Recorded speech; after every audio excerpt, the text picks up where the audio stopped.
Picture this, a beautiful little village, Punpur, and right in its heart stands an old mansion, the Purani Haveli. But this isn't just any old building. It's a place so feared that no one, and I mean no one, dares to go near it. Today, we're going to find out why. The villagers whisper all kinds of stories, tales of a mysterious figure wandering its dark halls. But let me tell you, the truth is way more heartbreaking than any old ghost story. So let's ask the question, what secrets are really hiding inside that old Haveli? You see, the haunting of this mansion wasn't by some spirit from the great beyond. No, it was haunted by something much heavier, a memory. A terrible tragedy that stained its very walls and lingered there for decades.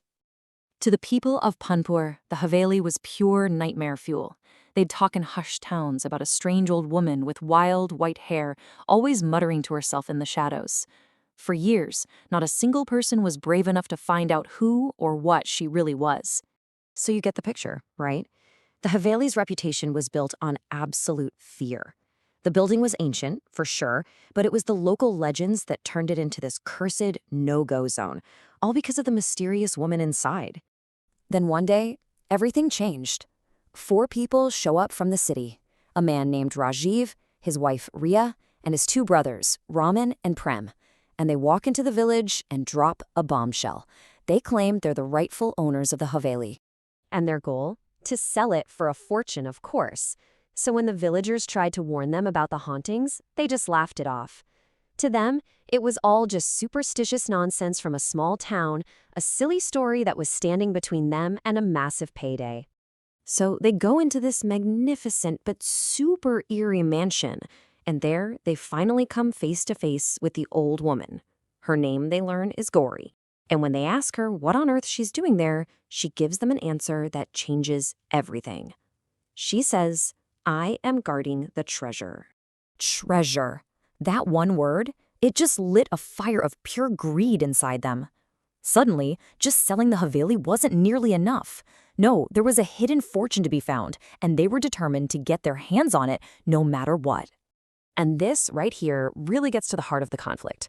For the so-called heirs, the Haveli was just an asset. Their motive was pure greed. But for Gauri, it was a tomb. Her goal was to protect a memory that was buried in grief. You see, they were both looking for a treasure, but they meant 2 very, very different things. So Rajiv and his brothers come back the next day, and this time they have a tempting offer. They promise the villagers a cut of the treasure. And just like that, the promise of money was enough to overpower decades of fear. A huge crowd storms the Haveli, searching frantically, until someone discovers a hidden stone slab in the floor, revealing a dark cellar. And down there, in the damp darkness, they found it. A heavy, old iron chest, sealed completely shut. You can just feel the excitement crackling in the air. This had to be it. They haul the chest out, their minds just racing with visions of gold and jewels. With a final heave, they managed to pry the lid open. But there was no glint of gold, no sparkle of gems. Inside, nestled on some decayed old fabric, was the tiny, perfectly preserved skeleton of a child. A wave of just absolute horror silenced the crowd. People stumbled back, their greed instantly vaporized and replaced by shock. And as they all just stared, Gauri knelt beside the chest, her body shaking with sobs as a whole lifetime of pain finally broke free. The truth was about to come out. And what a tragic story it was.